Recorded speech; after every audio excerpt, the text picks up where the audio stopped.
Hello, everyone, and welcome to another episode of the Critical Podcast. I am one of your hosts, Jimmy Good, and with me, as always, is my go-to podcast compadre, Mr. Joe Lever. Oh, he stuck it. I did, and he stuck it. I stuck the landing. I'm putting my arms up like I was a ref and someone made a field goal, or or if someone was a gymnast and they stuck the landing and put their arms up like that. Makes a little more sense. But Joe, what's up, pal?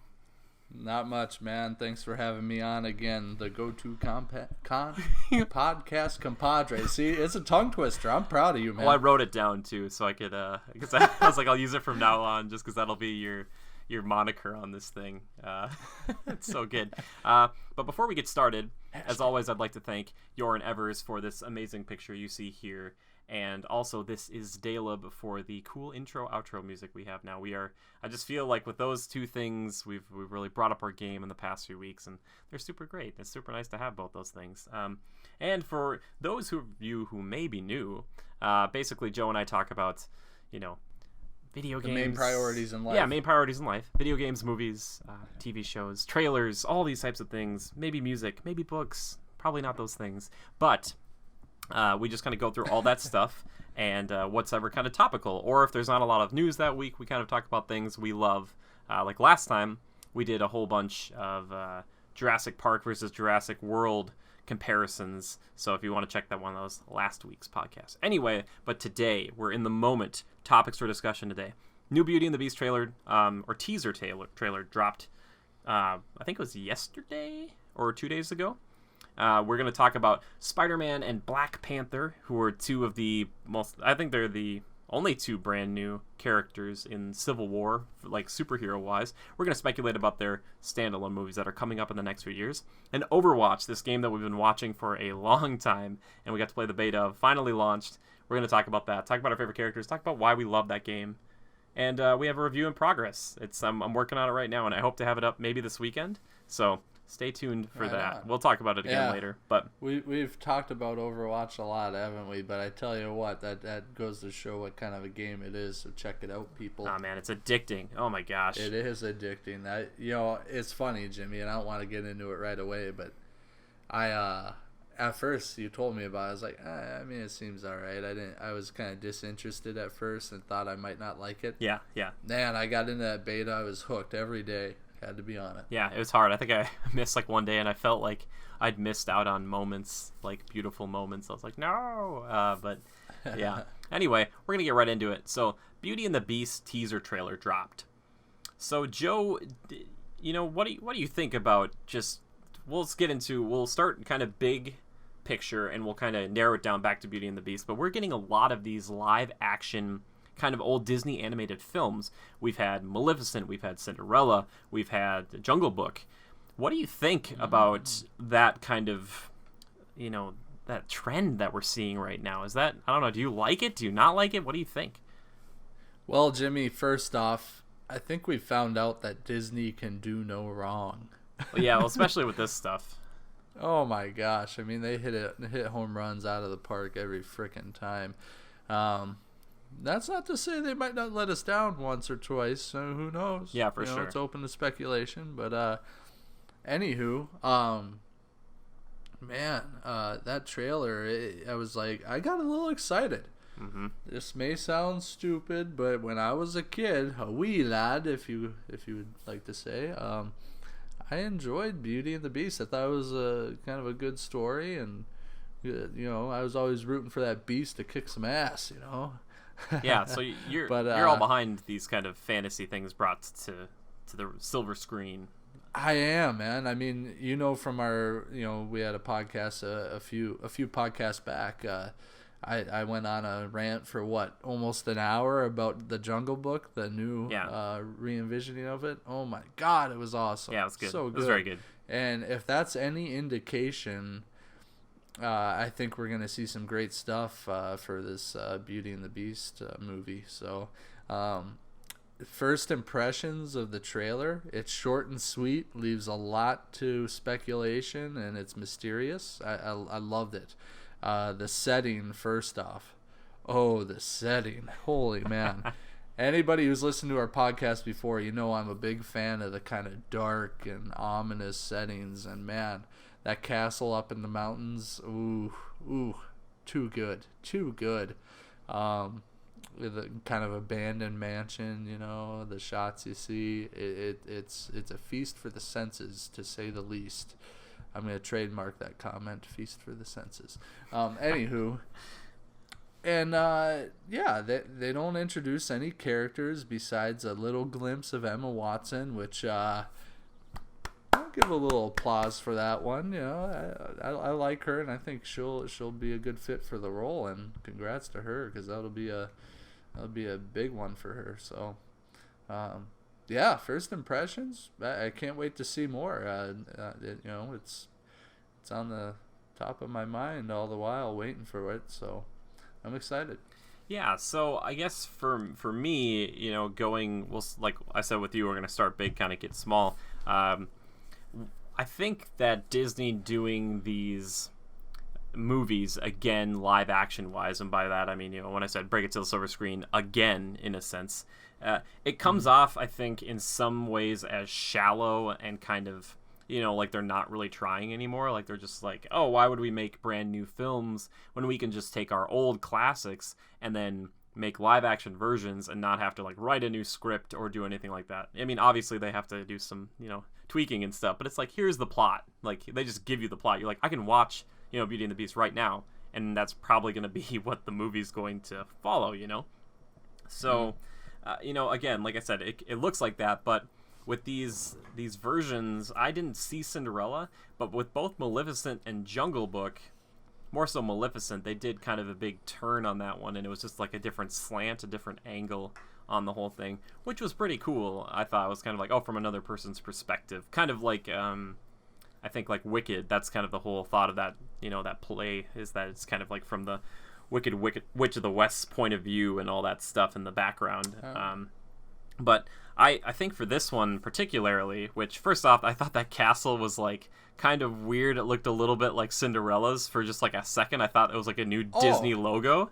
I was like, yeah, that crossed my mind too. I was like, what? Because I'm used to like the one, and they're not going to make it exactly like the one from the cartoon, but that one is just like really very striking. Like that one is it's not like, this one's much more gothic, I think, kind of like a darker. Yeah, the darker tone, darker ambiance, which they've kind of been going with some of their live action things, but that's not bad at all. And I really think that teasers, the best thing a teaser can do is, give you this little glimpse into the world and show you things maybe that aren't, and this is the only time I'm okay with this, show you things that might not be in the movie when it's just showing you the environment, because that's kind of what this teaser is. It's a lot of just like panning through this place and showing you hallway, showing you the ballroom, showing you all this cool stuff, and letting your mind fill in the blanks. Now, these shots could be used in the movie itself. They definitely could be, but they might not be.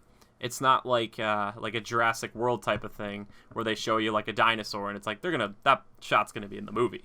Like this, like a lot of these shots might not be, but they kind of fill your mind, and kind of envelop it, which is really cool. And the other thing they did really well is, like Joe was saying, they only show you Emma Watson for like a brief second. She's pretty blurry, and then they kind of zoom in for a second, and you don't really get a great look. But and I think it's really smart to not show all that stuff. I hope the subsequent trailers don't show too much, because that's one thing a trailer I feel like, for me, I hate in some trailers when they just show you everything, because it's like, okay, then why should I go see the movie? But yeah, exactly. And you get all these what's the word? Preconceived notions, assumptions. Yeah. You make all these assumptions, which just make an ass out of you and me. It kind of ruins it for you. You go in expecting one thing, you see another thing, and sometimes it's just, the most epic scenes have already been let the cat out of the bag. So it's like, well, that could have been so much better if I wouldn't have known it was coming. Yeah, definitely. And I think especially with the big superhero films, am I right? Yeah, for sure. Don't even get me started. That could be another podcast. We'll just talk about. Oh, and I'm looking at you, Jurassic World. Yeah, we've been kind of hard on Jurassic World. For anybody listening to this in the future, Jurassic World is really not that bad. The problem is it's kind of like The Hobbit compared to Lord of the Rings. The Hobbit's all right. it would probably be better if we didn't know about these other, like, the gold platinum standards that are Jurassic Park and like Lord of the Rings. It's just like, it's too much. Yep. Anyway. Well said. Thank you. But for Ian McKellen, and I forget who else is there, they kind of had like one line of dialogue, which really stirs something in me, because again, we were talking about Lord of the Rings for a second there. But they show, I think it's like Lumiere and Cogsworth, they say something like, oh, like, who's this girl? You know, what's going on? And they don't show them, which I think is great. It just kind of like, there you go. There's like, you don't need to see him. You'll see him soon enough. And the one thing that when this movie got announced and Emma Watson's going to be in, I was really excited, and there's like Luke Evans is attached and all this stuff.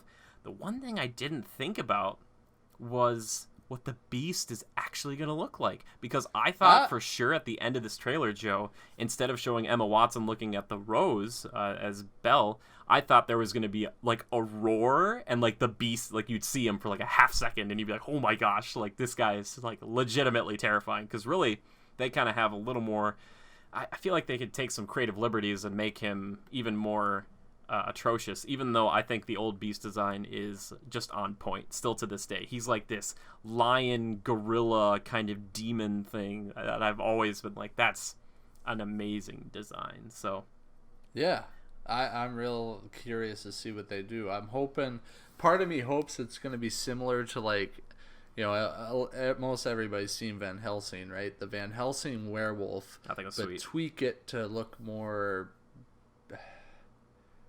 I don't even know, beastly in the face, you know, widen it out just a little bit, but as far as like body type and stuff. Do you think they'll keep it pretty similar? Because I think with that one affords a lot of facial, you know, you can see the gestures really easily on that face, you know, on that old kind of, it's kind of the gorilla but with tusks. I don't know, it's hard to explain Beast. Beast is just really cool, I think. Yeah, kind of almost gorilla-ish, but the face is almost, yeah, the expressions show through, right? Yeah. So I'm not talking like wolf head like from Van Helsing. I'm just talking like body style and stuff, you know, and the way it would move and that sort of thing. But then again, I mean, who's to say they don't do something similar to, you know, people may not be familiar with it, but the CW did a little spin-off type series, Beauty and the Beast. And the Beast, it was modern day sort of thing, and it was like a genetically enhanced human from the military that escaped or something. But so he would like kind of beast out like roid rage, but he had like the kind of beastie facial marks, like his face would kind of change and inflame.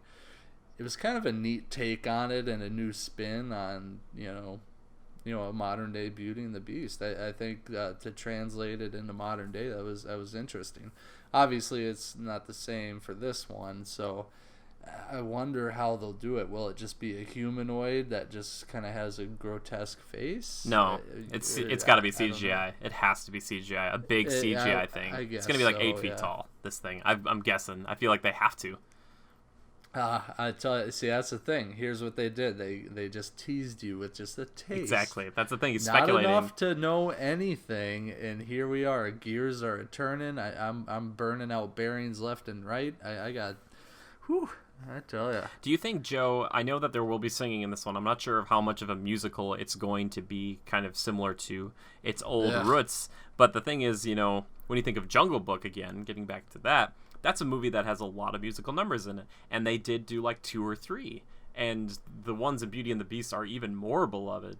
So I just wonder if something like Be Our Guest might be the most difficult one to perform, because like in that teaser trailer they even say Be Our Guest, so that kind of alludes to the fact that that song's probably going to be in there. That's usually the kind of centerpiece. That's the one big song that everybody kind of really remembers from Beauty and the Beast. And I don't know, I think that would be kind of a challenge to do, especially if they're all, you know, CGI pots and plates and pans and cups, and yeah, well, first off, how are they going to do this? Are there legitimately going to be like a CGI clock and candlestick? I'm sure. And duster and I just think wandering around. Yeah. Kind of facial features. I think that's the whole point, you know, of the story. They all have to be transformed into those things. They can't really leave. They could potentially leave, I suppose, but they don't want to. Yeah, I think they got to do that.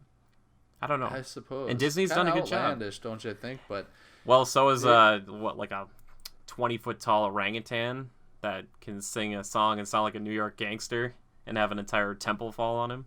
Nonsense. Joe's like, no. Come on. No. Yeah. I suppose hey, they've got some creative minds over there. Yeah. They'll figure out a way to do it and make it realistic. I wonder if they're gonna put some sort of spin on it to make it even more based in reality. I don't think so. That's not the point of these movies. I don't think it's ever been to be based in reality, because none of them, maybe Cinderella, I haven't seen it again, but all the other ones have definitely still held on to that fantasy roots, you know? Yeah. It's like if they tried to make True. Maleficent like edgy and realistic, it'd be like, this is weird. Like So are we gonna see a 9-foot tall ape beastie, I hope so, lion-y looking thing dancing around the ballroom in a medieval, I don't know what era it is, but the nice suit and attire he wears, and they dance around the ballroom. Well, think about it like this: I don't think someone like Andy Serkis is attached. I don't know who's doing Beast, because I thought Luke Evans was doing Gaston, but you think about like King Kong, or even like going back again to Lord of the Rings, but like Gollum, that's a kind of a crazy, weird thing that you wouldn't think they could pull off, to have so many facets and features. But with this, we've come a long way, and hopefully they can make a compelling character that's both completely and utterly terrifying, but also can be someone you can relate to and feel bad for, as you find out the tragedy of this poor kind of a kid. I mean, I think he's like 12 in the beginning of Beauty and the Beast, when he he tells the old lady to like get out. He's like, get out of here, and then she curses him, and it's like, whoa, that's pretty intense, But I don't know, I'm hopeful. I'm trying to think of like what's a good character to compare it to. I mean, you think of something outlandish, more like the Avengers and Hulk, that they've done a really good job of making look really cool, and he's completely CGI, but they've done such a great job of kind of using him, not constantly, but when you see him, he looks good and feels pretty real. So yeah, I hope they use some of that technology, whatever that is, because it seems to be working for him, Well, I mean, when I think, I used the example of Van Helsing and the werewolf.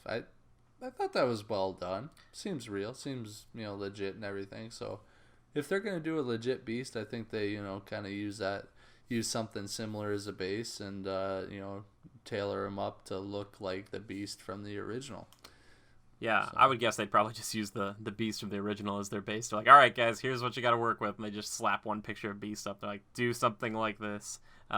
Yeah. My idea, I'm just trying to give the audience something like that was kind of realistic or real to base it off of, to kind of envision what the Beast could look like. Yeah, but that's true. Yeah. So thoughtful. Yeah. You know what? One thing I do want them to definitely have, though, is that huge fireplace that he paces back and forth in front of in the cartoon. Do you remember that one, Joe? It's like 60 feet long. It's like really... Jimmy, I can't remember the cartoon that well. I should have watched it in preparation. That's okay. It's just this huge... I'm sorry, I let you down. It's huge. It's like... And it's only a few feet tall, but it's like really, really wide. And, as a kid, I remember... And maybe it's not even that long, but I just remember being like, man, this is like a huge, long fireplace. And now as an adult, I think, how would you get... It'd be hard to get like a good even flame in the beginning. You'd be like, all right, like I gotta start, on two ends, kind of work the way. But... yeah, I'm excited. Also, the other task, maybe it's not even those things, but to make a candelabra and a clock and a teacup and a teapot, like kind of likable, interesting characters. That's a challenge. I hope they, if you did a more realistic turn, it would be probably just like people who were still stuck there that weren't really, they didn't turn into those things. They just kind of resembled them, which would be kind of strange. So. But either way. Yeah, which I'm sorry to say, Jimmy, but I have a feeling that it may go that direction. Oh, it's definitely not. No.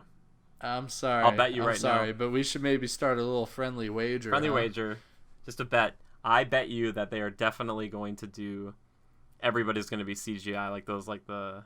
obviously not the humans, but all the things that would be the inanimate objects that become animated. Those have to be. Hey, man, I'm not against it whatsoever. I would like it if it's true to the story and all that. I can picture it in my mind, and I have a bit of artistic vision. I don't like to brag, but... Gosh, every time you say that. I'm picturing a candlestick, like... walking down a table, dancing around, and it's weird. Trust me, it's weird. Why would the people, if they were like, so you think the curse is just keeping them in the house? They didn't really transform, is what you're thinking? Because I'm pretty sure they're not going to do that. Yeah, maybe something of that nature. One is like the fire guy who lights all the candles and lights the fireplaces, and then the old English lady that makes the tea. I don't know. I don't know. They can't, Joe. See, they can't. It's Disney. They're the magic I know. company. If it was anybody else, can't. I would say you're probably right. I'm sure you're right, and you're probably gonna win our bet. But whatever. I'm just picturing it. Man, it'll be strange, but I'm excited for it too. I'm not against it whatsoever. I'm interested to see how they do it. I want to see the design and the look of it. Yeah. Of them. For sure. So. It's similar to me, kind of my apprehension going into something like Jungle Book, where I think it's a little maybe easier to animate a creature and have a personality and stuff. But a singing, talking bear kind of thing, that's hard on paper, to be like, all right, he's interacting. Sure. But now you take that bear and turn him into a candlestick. Yeah, I know. It'll be tough. I didn't say it was going to be easy. Man. But you have somebody like Ian McKellen who's doing either that or Cogsworth's voice, and I'm on board, even though I'll be able to tell Tim the whole time. I'll be like, I'm so happy you're here. Like, I love you so much. It should have been him and Patrick Stewart. Oh my gosh. I would have lost it. Magneto and Xavier back together working for Disney. That is a dream right there. Oh, man. All right. Well, Joe, is there anything else you want to talk about the teaser trailer? You like it? You're excited about this? Yeah, I like, again, I like the setting a lot. I thought the views of the castle in the teaser were just awesome. Casting choice, Emma Watson as Belle. Heck yeah, I'm all for that. That's a good choice there. Props to you, Disney, who never seems to screw up a casting choice, by the way. Their casting choices are like so on point. It kind of drives me nuts. There's probably a team for that for each role. Oh my gosh. I tell you. Well, I mean, to think of like with the Marvel stuff, the fact that it was kind of already pre-cast, so like the Paramount Pictures and everybody else who kind of worked on that, they did an amazing job of just kind of securing a few. Like you look at Chris Evans, Chris Hemsworth, and Robert Downey Jr. Like those guys are like the embodiment of each of their respective superheroes. You're like, oh my gosh, like who else could be that person? Nobody. Like this is that guy. They really fit the role, right? Yeah. They hit it home. So good. They did it again here, I feel, and we'll see how she does in the movie, obviously. But I don't really have any reservations about it. I can't wait to see more, and more to come on this in future podcasts. I hope a little bit more speculation and what we want to see, and whether we disagree or agree with what they come out with next. We shall see. Yeah. So. The other reason I was going to say this, it just reminded me of this, but I think Luke Evans, who played like Dracula and Dracula Untold, and he played Bard the Bowman back in Hobbit. I think he is also singing in there as Gaston. I think he's Gaston. But my thought is too, if they wanted to do it your way, Joe, I think if your creative vision would be like strip the kind of like fantastical elements and the singing, but if they're singing, I feel like they're going full tilt, like they're doing it all. Then they got to go all for an in. Animated movie. It's easy to do those singing numbers, sure. Whereas a real movie, it worked for Jungle Book because it's the bear, it's kind of happy-go-lucky, funny. The orangutan, King Louis, I mean, that worked too, I guess. I mean, it's a little weird, but when I imagine a bunch of inanimate objects doing it, sure.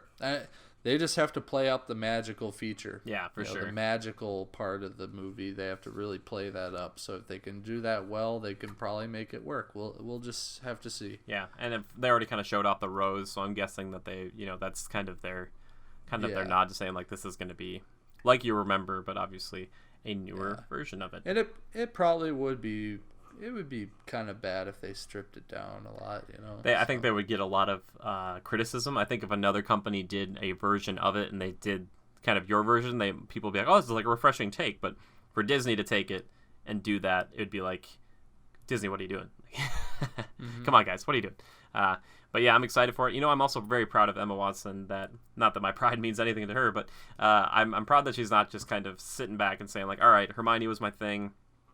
She's getting out there. She's doing other things. She's not going to let one kind of huge role define her completely. And that's really cool. I think that as an actor, a young actor especially, it's hard to kind of come away from something like that, a franchise of 8 films with the Harry Potter stuff, and to move on and do something else with people always calling you Hermione, you know, and hopefully after this, maybe people will be like, oh my gosh, we loved you as Belle, and that might be like really refreshing and nice for her to be like, I can be more than one person, you know, like she's not typecast as that anymore. But I think well, so who played Harry Potter? Daniel Radcliffe, right? And he's going to be in the upcoming, he's been in a few things, but he's going to do in like Now You See Me, Now You Don't too, or whatever, or Now You See Me too. And he's a bad magician, I guess. Like I thought that's kind of a joke. Like he's like, oh, I want to see like a card trick, and he's not very good at it. Oh my god, it's almost like he's ruining it for himself even That more. Boy. I mean, think about all the freaking memes and the jokes. Ugh. He's owning it though. Good for him. But Rupert Grint, owning it, yeah. The guy who played Ron, I have no idea where that guy is anymore.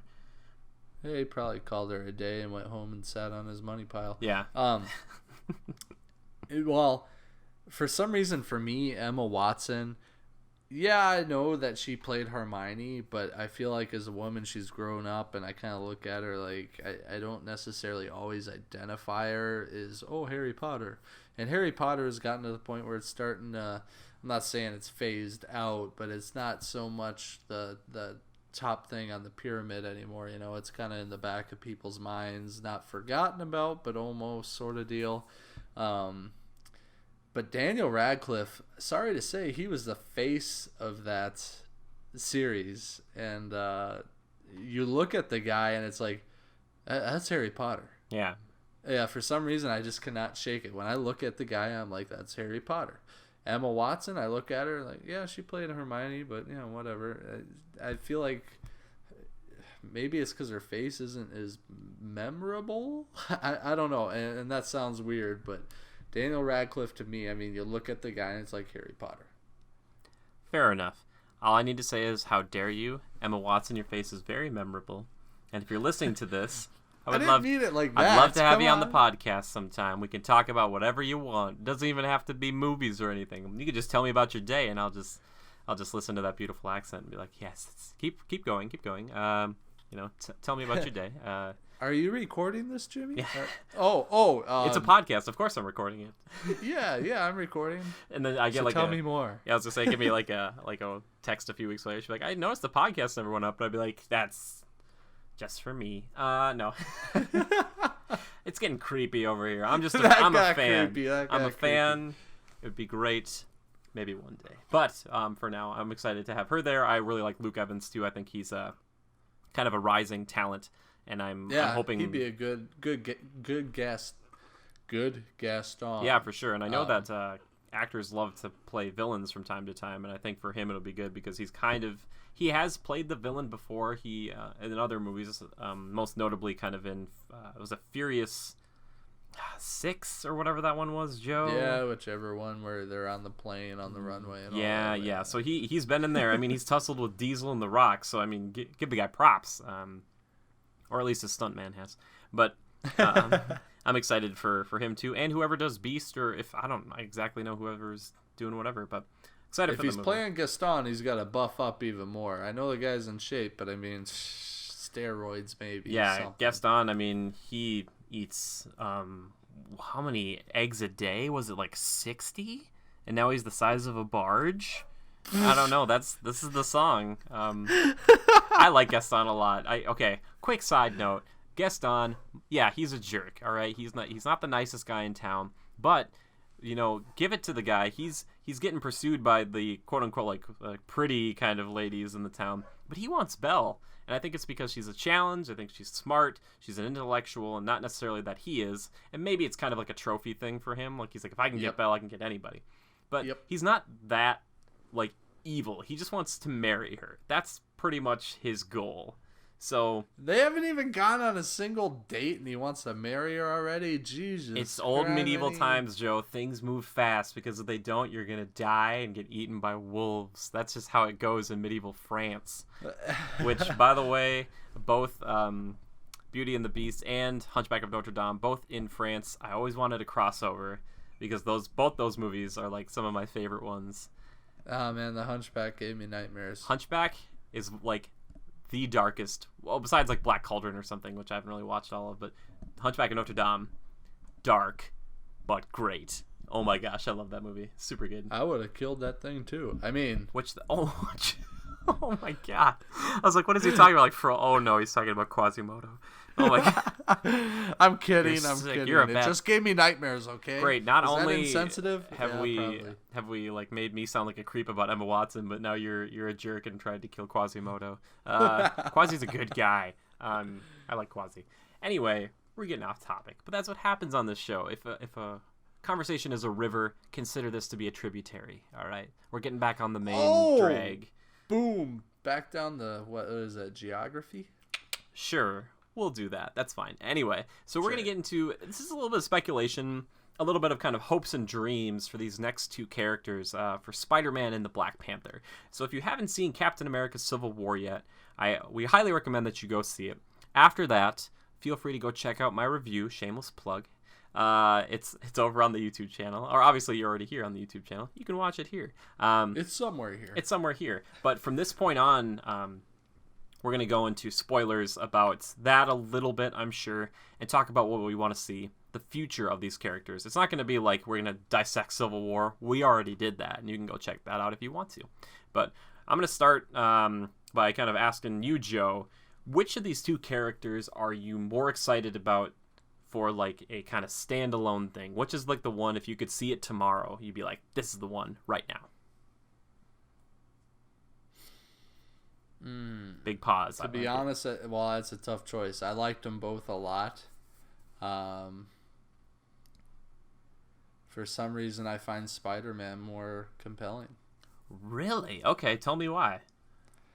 Well, first off, it kind of sucks because I know it's been done before and all that, and it was mediocre the first two tries at it, whatever. I enjoyed them. Don't get me wrong. The first try was pretty dang good. It was, but it wasn't like on an epic scale to where I don't know. It was good. There are things I wish would have been better about it, but it's okay. I'm not a big Tobey Maguire fan, but Spider-Man kind of defined him for me. You're ragging on Emma Watson, saying she's not memorable, and Tobey Maguire is not that great. Okay, Emma Watson is memorable. Okay, she's memorable. I really don't care that much. Just not in the way I meant. Never mind. It's hard to describe people. All right, no one gets me. Let it out, Joe. This is where you gotta let it out. No. But yeah, I liked. We talked about this in our recent podcast about Civil War. I liked the casting choice for Spider-Man, and it's back to the start of Spider-Man when he just got his powers, etc. They've kind of skipped the whole how'd you get him, a spider bite and all this and, whatever. But if they gave him a role and he was fighting, an antagonist kind of in the overall universe, and say maybe it got to the point where it was out of hand, he needed a little help from one of the fellow Avengers. I don't know, something like that would be cool. But even standalone, I think they could just do a really good job and kind of firm up their choice with Spider-Man and the most recent Civil War. Just bolster him up a little bit. Let us get to know him some more, so that when he's featured in these group movies, it hits home a bit better. Black Panther, loved him. Thought he was awesome. Badass looking. I mean, we know that, right? I mean, he was cool. That's very true. I don't know. I mean, and that's why it's hard for me to decide. It's kind of a toss-up. I'm a big Spider-Man fan. I like Spidey, but Black Panther, man, he's interesting, mysterious, etc. Kind of badass, I guess paint a picture of a standalone movie for me, and maybe that'll sway my decision. Thoughts? All right, so you said at the beginning that you kind of Spider-Man was more compelling to you, or something along those lines, more interesting. And even though I too would love to see, I'm excited about the new Spider-Man movies, I think having 5 kind of already out there, not that it's ever like sated me completely, but I'm not as desperate to see like what's next for him. I'm just excited to see where they take it now, because they finally they got the guy for it. It seems like he's perfect for the role, and it seems like Marvel's working with Sony and this is the first time we're going to have people who kind of I would say the best in the business about taking these properties and really kind of hitting home the characters and the comic book feel of them, because like I was talking about this the other day with a friend, is that 10 years ago I didn't think Captain America was that cool at all. I was just like, oh, I've heard of him. He's not that great. I kind of put him with that Superman. I put him with Superman and be like, oh, he's just like a Boy Scout type of guy, even though they're best. Hold on, take a step back. You put him with Superman and you call him Boy Scouts? They're both Boy Scouts, Joe. But they come off that way, or they used to. Now, just give me a second here. Obviously, Superman vastly more powerful than Captain America. Although I'd rather hang out with Cap. I'm just saying. I feel like I could relate to the guy more. But anyway. But now they've taken this character who is just like on paper, again, it's like, all right, so he's got super strength, super agility, like kind of like a healing factor, but he wears basically an American flag and throws a shield around. On paper, not that great. Like, it's kind of like, oh, this is going to be a tough sell. But they've done it. Like, they've made him compelling, really cool, like one of the biggest things about the Marvel Cinematic Universe now. And that's in no small part due to the creative team behind that, and obviously like Chris Evans. So casting, obviously, and that kind of laser focus on what makes the character great, I think that's really something that's going to benefit this new Spider-Man, and that's really exciting. But on the other hand, we have, again, this is another type of kind of Captain America scenario. I've always kind of liked Black Panther a little bit, but it's mostly because a few years back I got into Earth's Mightiest Heroes, Avengers, which is an old cartoon show. It's only had 2 seasons. Check it out. It is like the best. It's so much better. Like, the new stuff is nothing compared to what that was. But he's really cool, but he's mysterious. And I've seen him in video games and stuff here and there, and I'm like, oh, who is this guy? But again, it's not. It's like, all right, he's a guy who runs a country in Africa, and he wears a Black Panther suit that's made of like this really special metal. It's kind of weird, again, on paper, and it's like, okay, how do you sell this? But they've gotten this mysterious aspect to him, and now we're kind of like, you have this cool dichotomy in Wakanda itself of being this kind of tribalistic society that's kind of really stuck in their ways, but at the same time, they've got this big source of vibranium that has made their society just like kind of futuristic at the same time. So you have this kind of conflicting thing going on there, and you have this new guy who's thrust into the role of running the whole thing. And now that this country is entering the world because of the events of Age of Ultron, that we get to see what that's like for him, because he's not only just taking up the role of the Panther, he's taking up the role of being the king and having to deal with the other superpowers of the world, and being confident in saying, like, at the end of Civil War, spoiler here, but they take Bucky back to Wakanda and they kind of put him on the deep freeze again. They put him to sleep, I shouldn't say put him to sleep, but they he's sleeping with the fishes. No, he's sleeping in a container in Wakanda or whatever, until they decide to wake him up. But in Cap says, they're gonna, if they find out Bucky's here, they're gonna come for you, and he says, let them try, which, to me sounds like he's not gonna aggressively attack anybody else, but he's very confident in the fact that he could really defend this country if it came to it. And that right there could be a movie in and of itself. I don't think it's going to be the first one they do. I think it might be down the line a little bit, but I would really love to see some of the nations of the world try to come together and take Wakanda on, like a big scale battle movie, and they just are like completely protected. The vibranium is like off the charts, and they just can't do anything to them. And they're just like, and he kind of, approaches them at one point and says like, back down or we're going to completely destroy you and you're going to look like fools. We want to be harmonious here, but this is our decision to kind of protect this individual, and you need to respect that. Don't go to war with us because we will destroy you. Because that's what I feel like. So Jimmy, you swayed my decision right there. You know what it is? It's the unknown factor, the mystery factor of Black Panther. There are so many options and avenues they could take. The options are endless. As opposed to Spider-Man, which we all kind of have an idea, okay, Spider-Man, this is what he does, these are people he fights, etc. You know what? You're right. It's more compelling to see Black Panther and, where his story could go, because it's a little more unknown as opposed to Spider-Man, which we've seen before. Yeah. And, You made your point, and you swayed my decision. You could be a lawyer, my friend. Well, thank you. I just want to keep my soul, so I probably won't be a lawyer. Haha. I'm just kidding. If you're a lawyer and you listen to this, I'm always looking for representation, just in case. You never know. But anyway,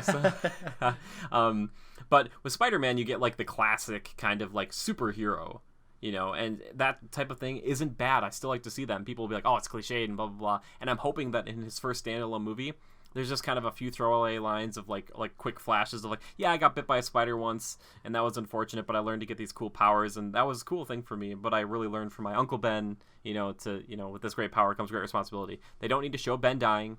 It's kind of like the Waynes, like Bruce's parents and Batman. Like, they always show him dying, like, tons of times. Like, we get it, all right? It's like those two, and freaking, you got Uncle Ben dying every time, which they nailed it on the first Spider-Man movie. That actor was like perfect for it. It worked really well.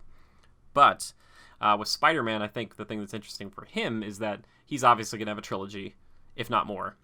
And I hope that they really do a better job of kind of planting the seeds of that and kind of forward thinking, because with the first installments of kind of both of these previous Spider-Man franchises we've had, they haven't really had a ton of forethought. The thing with the Raimi ones is that they're kind of reactive and they kind of like roll with the punches. These other two Spider-Man movies, it was like the first one did all right, but it didn't really like lay the seeds, that was the foundation. The lizard one. Yeah, exactly. And then in the second one, they just tried to like just cram it full, try to crush it with all these types of things, and it was like, wow, guys are doing way too much, and they're like trying to kind of set up like a Sinister Six movie, which is a really cool idea. I still want everyone to know that I'm completely on board with Sinister Six. Just do it right, and also don't feel like you have to show like all of the six before the movie. Take a page out of both Guardians of the Galaxy and I'm hoping Suicide Squad. Show off one or two that people are very familiar with, but bring a few in that nobody knows. Like, come on, that's the point of seeing this movie. I don't need to see them all again.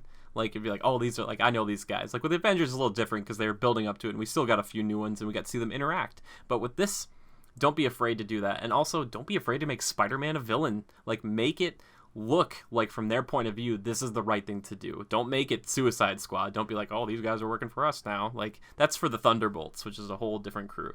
Make a Sinister Six that's compelling and cool, and like Spidey's the bad guy, like, quote unquote, even though he's still the good guy. I don't know how you paint that, but if you could do that, I don't either. I don't know how you do it, Joe, but like Spider-Man has ruined all of their lives individually, but like inadvertently, and he's like, why are you guys teaming up on me? But for Spider-Man, again, I'm really hoping that they lay that foundation, and my hope is that they don't go too hard too fast. Like, keep Goblin, like Green Goblin, I say save him for the third movie.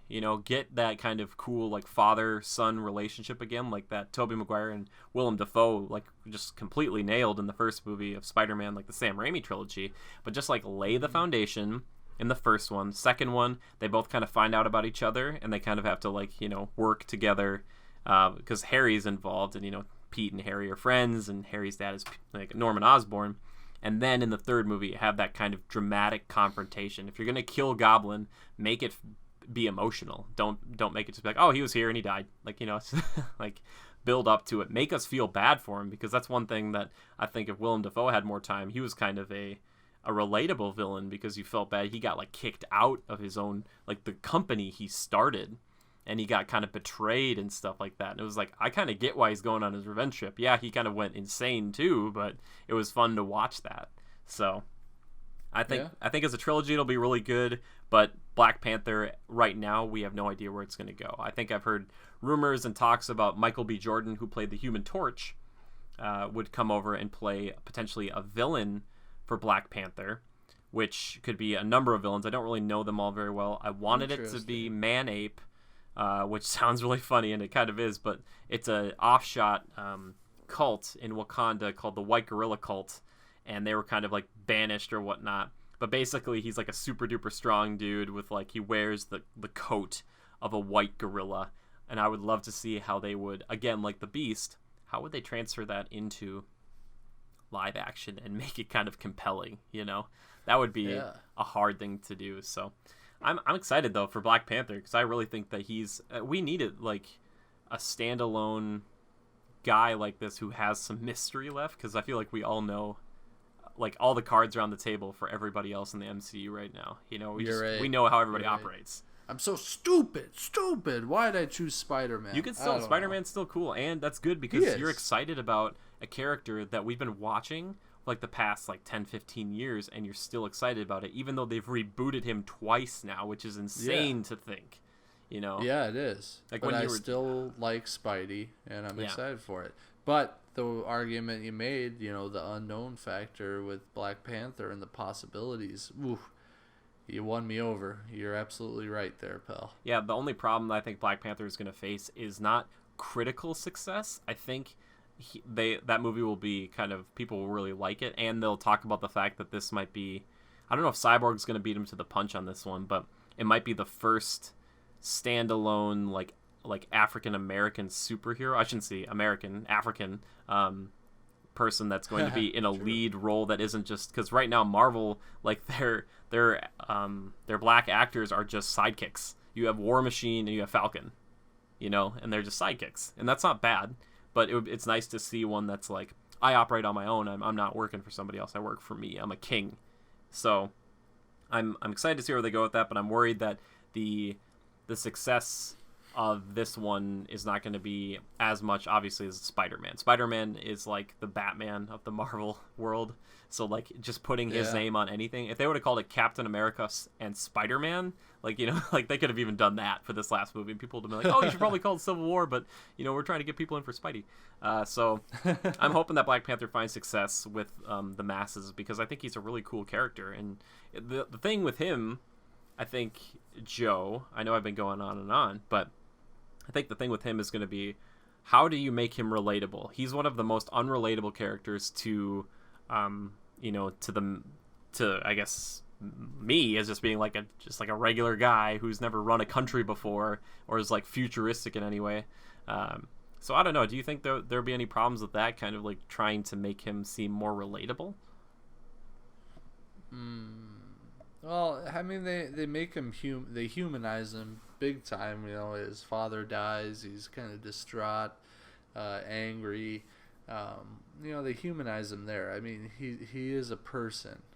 He's not necessarily like, I mean, I guess he's super powered, but you know, they humanize him. They show his emotions. I think that's really how they hit that home. So I don't think they'll have trouble making him relatable.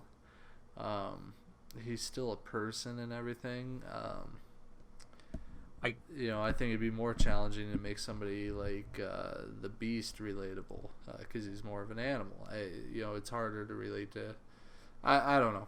You could look at it so many different ways. It's hard to pinpoint that, but I don't think it's going to be that big of a challenge. I mean, do you think it will be? Or I think with him, it's kind of like with Ant-Man, is that I think Panther, even though I'm really excited to see him by himself, he's a really good person with an ensemble cast, because and they did this really well at the end of Civil War. But he still plays that kind of lone wolf. Kind of, but I was going to say, he exemplifies qualities that regular people just don't have. Like at the end of that movie, he tells Zemo, like, you know, vengeance has consumed you. It's consuming them. He's like, and I won't, you know, I'm not going to do that. And at the end, he saves the bad guy from killing himself and then takes in the guy that he was trying to murder. So right there, it's kind of hard, because you're looking at someone that, you know, almost like a lot of the other superheroes probably would not have done those things. He kind of is this, he almost is like a step above, you know, as far as like, he kind of, you know, he sees other people and he realizes that they, you know, they have something to offer, but he's just kind of, he puts himself, you know, in this other place that seems like he's just so wise for his age. And then he's just like, why would we have these petty squabbles about this kind of thing? And obviously this one is more of like his brash, like youth, like right in the beginning here, like right when he took up the mantle. But I'm thinking later on we're not going to see him be as completely as aggressive until he's completely like provoked. You know, he's not going to go out seeking fights. Like, they're going to come for him, and he'll kind of, you know, have that quiet inner strength, and he'll be like, all right, like, if you want to do this, like, and I don't want to have to kill you, but I will definitely kill you if you keep pushing me. So, I don't know. I'm excited to see. I just don't know how they're going to play it, but I'm really excited for it. Yeah, same here, man. So Same here. And I told you as soon as I saw Civil War, I really liked Black Panther. Every time I saw him on the screen, I was like, dang, just cool looking. I like his role in the film as well, and yeah, I'm excited to see where they go with it. I hope it's another, as big as a hit as Iron Man was. yeah, and I hope that they explain the whole there's like some sort of tie or connection between his ring, that the Black Panther ring, and like Bucky's arm. And I just wasn't sure if there was like pieces or chunks of vibranium in Bucky's arm, because there's a few times when they're fighting and they both kind of like look at it and there seems to be like some sort of magnetic, like either like attraction or propulsion or something going on there. And I hope they address some of that. Yeah, when you watch the fights again, like when they're dueling it out, when he doesn't have a suit on back at that place, and they're both just kind of punching and kicking each other, and he kind of gets him in a grapple, and his hand is close to his arm, and there's making these weird noises and stuff, and it's like, what? So I'm just excited to see where they go. Yeah, I didn't catch that. I need to see it again, apparently. Yeah, I'm also excited to see that actor kind of grow into his role. He did a pretty good job here, but I think he's going to be even more comfortable with that character down the line. So do you think also, Joe, now after Civil War, that they'll ever do another standalone Marvel movie besides, we're going to say, Doctor Strange, where they show like no other like Marvel like heroes at all?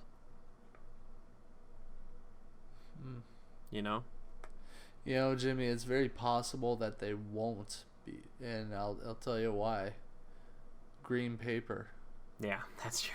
Yeah, it's so much easier to say like, oh yeah, Robert Downey Jr. is going to be the next Captain America. Like that alone is like, okay, they've already just gotten millions more dollars than you probably would have. Yeah. The more you pack into it, the more characters you feature, especially the big namers. It draws in the people, and that equals money. So it's very possible we won't. Yeah, well, either way, I'm all for that, because I think that's one of the biggest criticisms you can leverage at any of the standalone movies now, is that, like, even in Ant-Man, he's like, I think the first move should be to call the Avengers. Like, like, that's his first, and that's what everyone thinks every time, or at least I do. It's like, in Cap, not Civil War, but Winter Soldier, he says, or there's all that stuff going down, and so I'm thinking, like, you should probably call, like, I don't know, Iron Man? Like disable the helicarriers, Tony. Like they're gonna kill like thousands of people. So like that kind of stuff is interesting, and it's all gonna come to a head here with the Infinity War, and I think the question is, beyond that, what are we gonna see? That's the weird thing, is like, are they gonna work out a deal with Fox and get X-Men on board, or that's like the dream right there. If I could see Hugh Jackman's Wolverine fight Hulk in just a standalone movie, just a Hulk versus Wolverine, that's all you need to call it, I would see that thing like 3 or 4 times. I'd be like, yep, just 2 hours of them just punching the crap out of each other. Like R-rated, just blood everywhere. Oh my goodness, show. That'd be better than Batman vs. Superman. Like, the best Batman vs. Superman I could think of. It would be better. I'm sorry, but wouldn't Wolverine die pretty quick? No, he's got the healing factor, and his bones are covered with adamantium, which is basically unbreakable, unless there's like a few ways to break it, but it's very strong. So what's adamantium compared to vibranium? Okay, so adamantium is like, so I said it's like nearly unbreakable. Nearly? But vibranium, I was looking this up the other day. There's like 2 variants of vibranium. And the one that we're mostly familiar with is the Wakandan variety, which absorbs kinetic energy, which apparently should be electricity, because I looked that up, so I don't know how Black Widow tased T'Challa as Black Panther. It's very confusing. But it absorbs kinetic energy, and so that's why you see Cap, like, he'll jump out of a building and land on his shield, because the vibranium, what it does is it takes that energy and stores it between the molecules in whatever, piece of equipment it's science. So that's a good question, Joe. It's like, so what happens if like Wolverine tries to cut through vibranium? I don't think he can. I have to double check this. I've looked it up a few times, but it's hard to get a definitive answer. I don't think he's able to. So didn't Wolverine have his adamantium claws ripped out or something at one point, or cut off? So, oh man, this gets really confusing. So like in the movies, in his most recent outing with like the Wolverine, he got like the adamantium like sucked out of him. if that's what you're referring to. How do you even? They were like these drills. He was fighting Silver Samurai who had like adamantium, and like the samurai had a sword that was like he heated up, and then he like chopped his claws off, and then they put these drills in his claws, I'm pretty sure, and then they're like sucking it out of him. Like he's like a little mine of adamantium. Anyway, it gets very confusing. I kind of remember that, yeah. But that begs the question then, how did he get it back in like Days of Future Past, because they're in the future and he's got the adamantium claws, but then he goes back to the 70s where he doesn't have the claws, and I don't know. And then we're getting X-Men Apocalypse, which we will be discussing, by the way, in lots of detail next week. I'm doing a review for that. Hopefully that'll be up this weekend as well, but tune in for that. I'm excited for that one. That'll be cool. But yeah, so that's Spider-Man and Black Panther. Sorry, I went on for a little while there, Joe. I just get so excited, I can't blame you. I do too. I love those characters, man. I think the one last thing, I think the hardest thing for especially Spider-Man, not much Black Panther because we're not really connected to any of his villains, but with Spider-Man, it's going to be hard to parcel out who should be like the main bad guys for each movie. Obviously, there's the fan favorites like Green Goblin and Venom. But I think Sony's doing a standalone Venom that might not be connected to Spider-Man universe. I don't know. That sounds weird. Don't screw that up. I'd love to see Venom get mixed in with Marvel Avengers or something. Oh my god, it'd be so cool. And then we get Carnage eventually. Anyway, so I'm hoping that they don't, at the same time, don't pick some sort of kind of strange, like we already have Falcon, so if they did something like Vulture, which is like an old man in like a bird costume with wings and stuff, it'd be like a weird like main villain for him to fight. Like you can do like some smaller time villains that he can fight like throughout the movie, like maybe once, not maybe twice, but and have like an overarching villain for each, like the main bad guy in each movie. But keep them around too. Don't kill all of them. Like that's one problem that the original Sam Raimi trilogy has. Like they make a cool bad guy and then they just murder him, and you're like, oh. Okay, like he's dead, so he's not coming back. Which, thankfully, in Civil War they kept that guy around, so hopefully he'll finally get his purple jumpsuit and be Baron Zemo the way he should be. So, yeah, I'm not familiar with him. Yeah, that's okay. Don't worry about it. Just know he used to be a Nazi in like the comics and stuff, but now he's in this one. He's just a Sokovian Special Forces. So anyway, we're gonna get into the last segment here today. We're talking about Overwatch launch. We won't go into it too much because we've gushed about it a lot. But besides having issues, Joe, with getting it grouped up as a party, how are you feeling about the launch, man? What are your thoughts?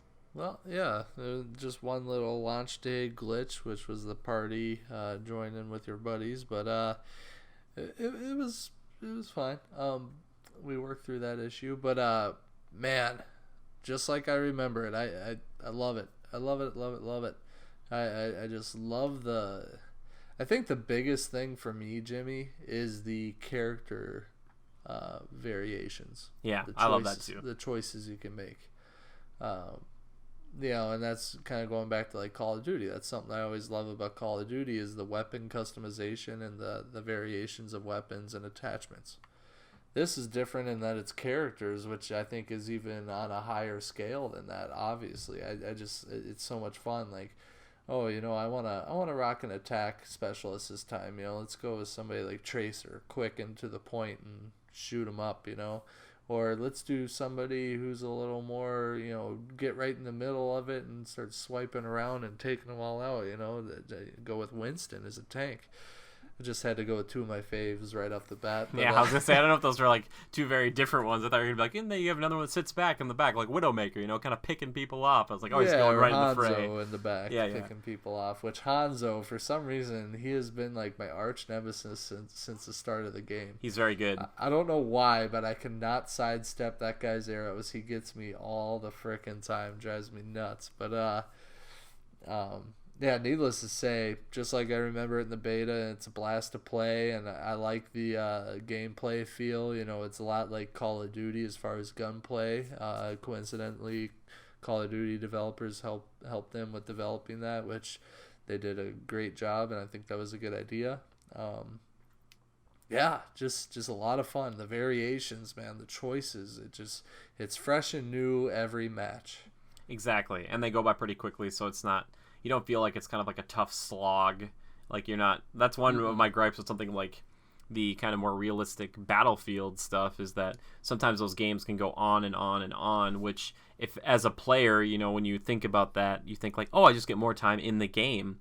But if you're losing, you don't want to spend more time losing. Like you don't want to spend like 40 minutes like losing a match. Like that's, and you're not going to bring it back. Yeah, it's crushing. Yeah. Whereas in this game today, they got the payload. I was defending. They got this payload to 0.75 meters away, which is like almost as close as you can get it, and we still pushed them back for like 2 or 3 minutes. We held them off and we won. And it was just like, no, exactly. And then we went on attack for that one, and it came down to the same scenario, but I was like, oh man, we're not going to win. But we pushed up and we won. It was just like these moments that you just feel so elated that you came through. It's like you don't even think like, man, I did like a really good job. Like you just feel like you're part of like a cog in the machine.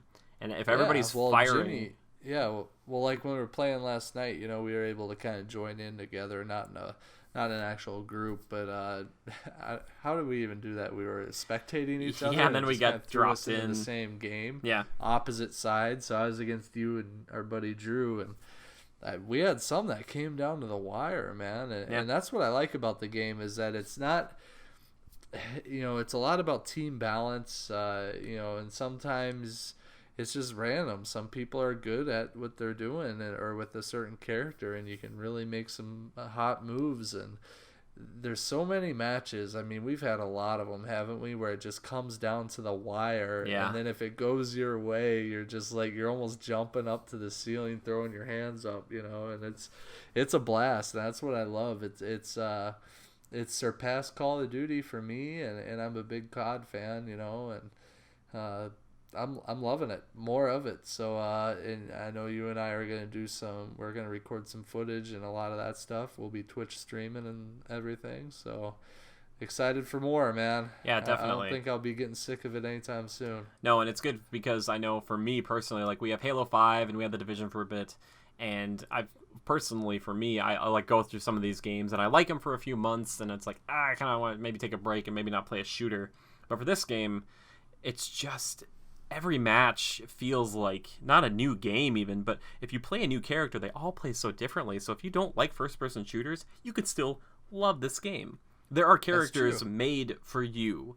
The person who's like, I don't really want to be a twitchy shooter person. Like most of the characters in this game, like obviously you need to have skill with most all of them, but there's a good handful of people that you aren't using guns, like at least to shoot and kill people. There's like a lot of stuff to do on the side. It's like, oh, if you don't want to do that, it's like, do you like to build stuff? You could be like a Torbjorn. He's this guy, little dwarf guy from Sweden who puts down turrets and builds them up, and your turret does like all the work. Like you've got like a little gun, a little rivet gun that you can like shoot as a shotgun or as like a single shot and stuff. Damn turrets. Yeah, I know they're annoying, but it's just like, and then you work around. You think like, all right, how do I get around this? And also if you're really bad with aim, like maybe you play as Reaper and you've got shotguns, and you just like put your shotgun barrel in the face of the bad guy and just pull the trigger, and like they're gone. Hold on, that requires a bit of talent there, Jimmy. I don't know. Well, it's more. He's more about positioning than skill necessarily. Flank him, aiming man. Flank goes. him. Exactly, and it also makes you think about shooters in a different way. Whereas like Call of Duty has definitely evolved, and I haven't really played with it as much. But the more that these shooters change about kind of getting this verticality and these other angles on people, like Titanfall, where you're kind of wall running and stuff, like this game, like not only do you have to kind of be aware of what other characters can do, but you think like, okay, I saw like a guy climb up over here and I didn't think you could get over there, so let me try to do that with this character. And you're like, oh man, I got on top of this house, I didn't think I could get up here. And then you kind of get like in a back door and you're like, oh sweet, and then you like walk up behind a bunch of people and you just start like just destroying them, and you're just like, that was so cool and rewarding. But even though you win, which like if you do, you just get like a good XP boost and whatever, but it's not like I'm winning, like I need to win this because I'm gonna get this thing if I do win. It's just like I want to win because I want to. Like it feels good because I helped my team. If you're playing a support and you win, it's like, man, like you kept your team alive. If you have like no support on your team and your team keeps getting wiped, it's really depressing because you're like, all right, somebody switches support. And that's the thing too, is like you can switch on the fly, which is nice. Like you can switch like when you die or whatever. Because if you got locked in with a bad team right away, you could potentially just lose the match before it even starts. Like a lot of MOBAs are kind of like that, where it's like, you look at your team setup and you're like, oh man, we're screwed already, But in this game, it's like, no, we can change, we can adapt and overcome, which is maybe my new catchphrase. But I really love. I love the game. It's super good. Oh my gosh. But I'm excited to do that review. I'm working on my own right now. I've been trying to get trying to talk to Thomas, who, if you look at that picture, he's the guy on the left. He's been busy. He's got a life and stuff. So I've been doing all this stuff on my own. So hopefully that stuff will come up this weekend. If not, hopefully next week. And, pleased to be excited. All that stuff. But Joe, is there anything else you want to mention about Overwatch before we get into time killers and wrap up the show? No, I think we covered it pretty handily there, and you gotta check it out, people. If you're doubting it, check out Jimmy's Twitch and his footage that he posts. You'll love it, guaranteed. Yeah, for sure. Even if you don't like first-person shooters, and it is Blizzard who has established a pedigree of not making bad games anymore. Like every one they make, even if you don't like the genre, you will find something to like about it, which is a testament to them. That's very impressive. So. Anyway, like I said before, we're going to get into this next section, which is called Time Killers. So Time Killers, that's just like what we're doing to kill time, what we're playing, which we just talked about Overwatch. We want to talk about that again. But Joe, is there any shows, any movies, anything that you're excited about or watching right now that have just really kind of, got a grip on you?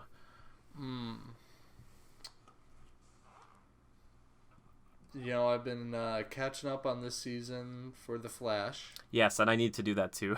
Yeah, you'll love it, man. I think they've done a good job this season. Couple things I would have liked to have seen done differently, but as soon as you catch up on it, I think we need to discuss for the people. Yeah, we could probably potentially do that next week too, maybe, or the week after. But needless to say, I started out kind of lukewarm on The Flash, but as that show develops, I start to like it more and more. Yeah, I remember you were here at my place, and we were watching the first season on Netflix or something, and you were just like wanted to you're like, I don't know if we should really watch this. And then we got into it, and you're like, let's watch just like one more episode. Let's just do like another one quick. And I was like, all right, sure, just sit back and yeah, we kind of got hooked in there. And yeah, that was great. I'm all about it now. I'm starting to like it even more. And this season, they really they really sock it to you for that season finale. Let me tell you, they're kind of dethroning Arrow, actually, in a way, I would think. Because to me, I still like Arrow a lot, and I like that it's kind of dark and whatnot. But I still like that Flash does a balance of that, but also kind of being fun and over the top with the powers and stuff. It's like that's still pretty cool. True, yeah, it gets pretty deep and out there too, but it doesn't really. I mean, it doesn't leave planet Earth. Yeah. It does, but it does. I don't know. Whatever. Either way, it still stays grounded in the whole superhero aspect, and it's not too crazy to where you're like, this is kind of BS. I like it. Arrow. There's another one I need to catch up on. I did like Arrow a lot, all the way up to season 3. I haven't watched much of this season because they're on season 4, right? 5. 5? Yeah. Let's see. 5. Yeah, because it was Malcolm Merlin, and then they did Deathstroke, and then they did. I try to go by the villains, and then is it? I think it's 5th season. I don't know. I think so. Yeah. Either way, yeah. I need to catch up on it. I like it. I like the lead actor, but yeah, Stephen Amell, he's good. I like him a lot, but. Needless to say, I need to get caught up on it, and I think we should talk about it sometime, Jimmy. Those are 2 good shows that I like to kill time with myself. So yeah, for sure, and I do too. Also, on top of all of that, if you get into it too, is the Legends of Tomorrow, which I actually might be my favorite, just because I really like Captain Cold, or I think it's like Leonard Snart or whatever, that guy. I love his portrayal of that character. It's just so smarmy, but very kind of cold, calculated, logical, but he's also very loyal. That's something, he's got this kind of thieves honor type of thing about him, and I think he nails it. I'm just I love this guy. That's who I want to be. I always did like him as a character flat out. However, I didn't get caught up in the whole Legends of Tomorrow series. I watched a couple episodes. I was kind of like, okay. Well, I've heard tell, Joe, that next year, because Supergirl's moving to CW, is that they're going to do the biggest DC crossover they've ever done with Flash, Arrow, Supergirl, and Legends of Tomorrow, which should be pretty intense. That's Holy a lot of people. Crap. Yeah, it is. That's like 30 people. Or it's like 25 people. That's a lot of people. Supergirl, is she... Technically... I need to watch that one too, because I did get a know. little hooked into it because I was interested, because I'm a big Superman fan, but it was kind of lukewarmish for me there for a bit, but I'd like to check it out again to see where they went with it. I just want to watch the Flash Supergirl crossover. Me Because they too. reference that in one of the episodes. I mean, he doesn't even say anything. He's like, he goes to a different dimension or whatever, and then he just comes back. He's like, how long was I gone? And they're like, not long at all. And he's like, oh, okay. So it's like, if you didn't know that was a crossover, you'd be like, oh, he just went somewhere quick and whatever. Well, that's another thing. Where is Supergirl during all this Zoom? Different dimension. That's okay. Completely different, or different Earth or something like that entirely, they said, I guess. Are you serious? Yeah. That's getting a little crazy. It's a little getting, crazy. Yeah, I know. That's how they do it, though. That's how they say the DC multiverse, which is basically just I think just kind of like a piss poor excuse for saying we didn't think about this ahead, and we didn't think how can we connect all these characters. That's just what it feels like to me. Kind of true. But then otherwise you start asking those questions like, the Flash is dealing with this, all-powerful Zoom. Well, where the hell is Superman and Supergirl? I mean, come on. I feel like they could, help in this situation pretty handily, but they don't exist. They don't exist in this dimension. Whatever. Okay. It's just like the Avengers, man. That's the same thing. It's like everybody. It was all one bad couple of weeks or couple of months that they're all super busy. It'd be great if in one of the Cap movies he calls Tony, and Tony's like, you just see him off screen like shooting stuff. He's like, I'm kind of busy right now, Cap. Like, and then just hangs up on him, and you're like, oh, but that's never the case. Yeah. But so you've been catching up on CW stuff. Is there anything else you wanna chat about, or should I get some? No, man, not really.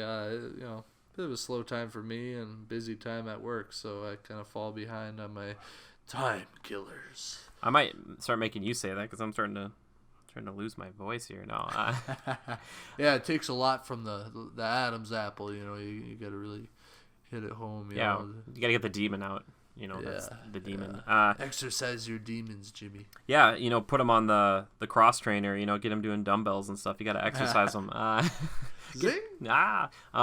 So for me, I've been in a big anime kick recently. These are both on Netflix, but I just finished one I think we talked about last week called All No Zero, which is really cool, like a mech anime and stuff like that about Terrans versus Martians and all that kind of stuff. But the other one that I just got into is only like 22 episodes long, and I'm about to finish it, but it's been like really emotional. It's called Your Lie in April, and it's about these teenagers in Japan, and the main character happens to be a piano player or a pianist, and he's very good.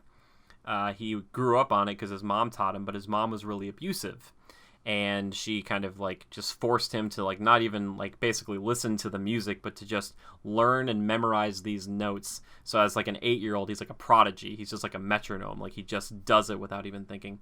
His mom dies, and then he chokes while he's out there on the stage like the day after she dies, and he kind of gets away from playing the piano.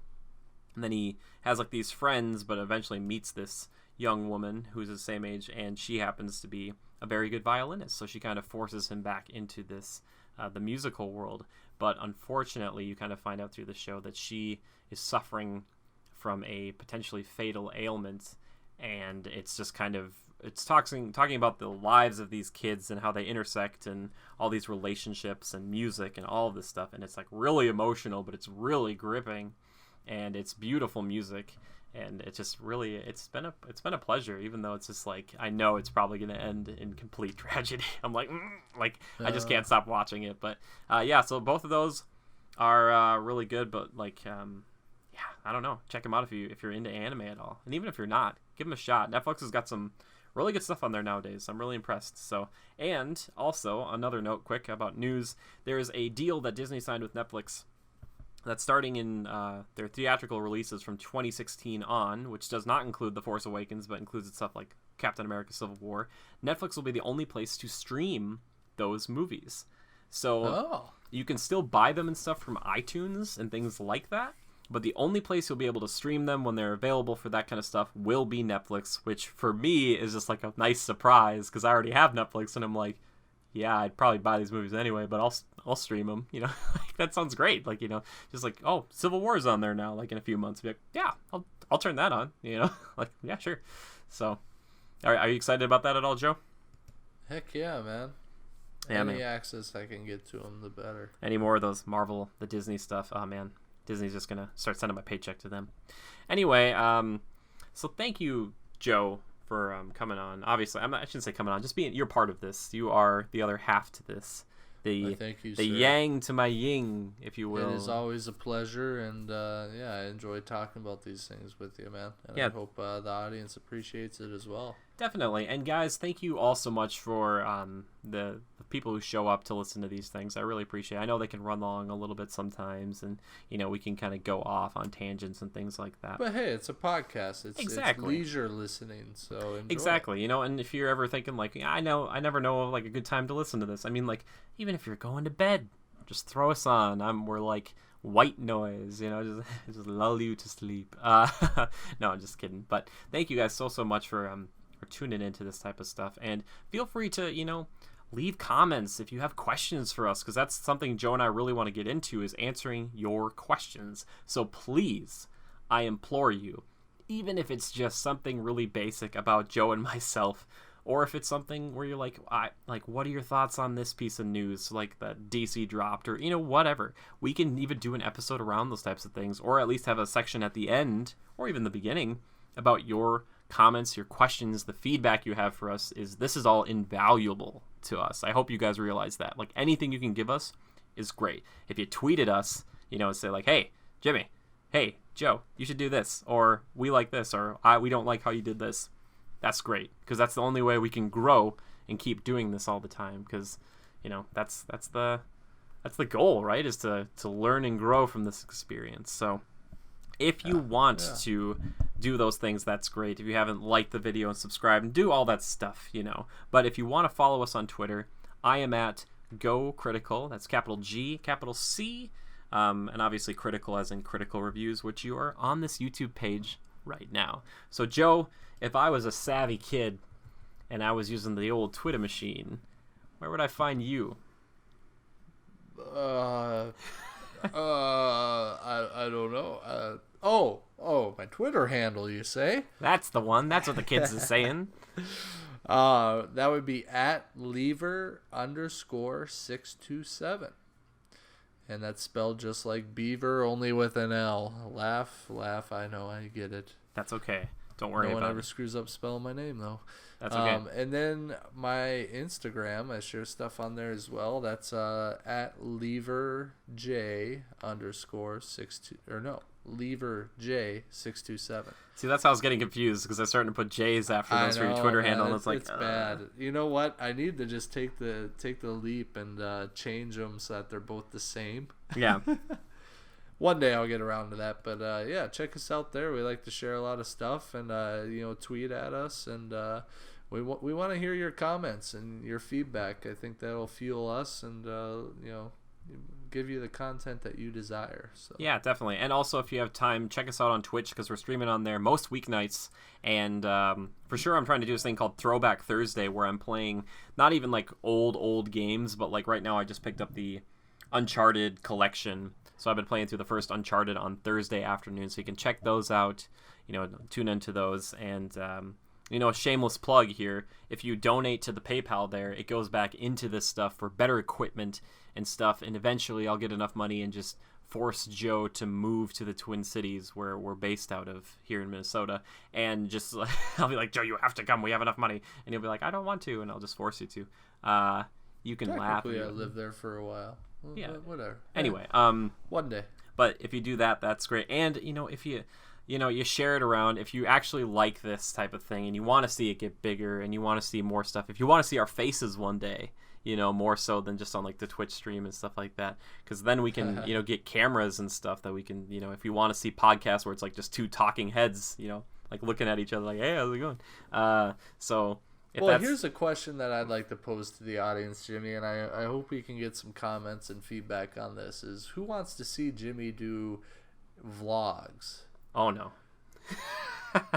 I'm curious. I want to know if people want to see that.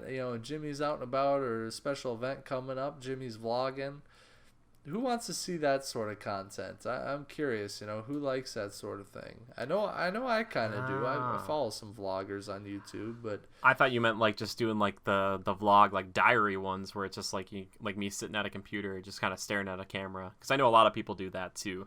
Well, nothing too crazy. I'm talking stuff that's a little more entertaining than that. But how dare you, sir? Not only is Emma Watson forgettable and Tobey Maguire isn't that great, but I am not that entertaining. How dare you?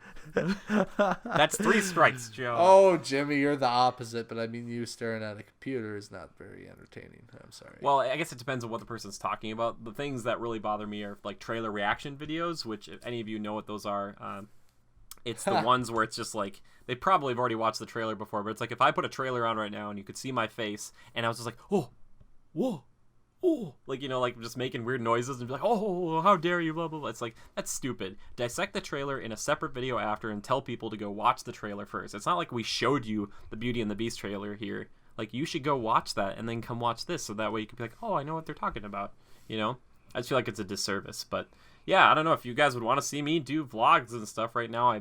It's not like I have the most exciting places to go to, but I could definitely go walking around and talking about stuff or go to places and show stuff off. If you wanted to know a little bit more about my life, I don't know if it'd be that fascinating, but Joe, that's a good question. I disagree. Thank you, Joe. You make my heart swell. Thank you. You're so kind. Well, that's my question too. Would you want to see Joe do some of that stuff? Because Joe's he's a pretty entertaining guy. Oh yeah, I'm crazy, eh? I don't know why you always go to that like weird stereotypical Canadian accent. It's like his fallback. He's from Ohio. What? Yep, I'm telling everybody about one thing I'd love to do too, Joe, one day, and I know my favorite podcasters. Well, there's 2 of them, but obviously Easy A or Easy Allies, which if you haven't checked them out, please do go check them out on YouTube. But Mr. Sunday Movies does one every week called the Weekly Planet.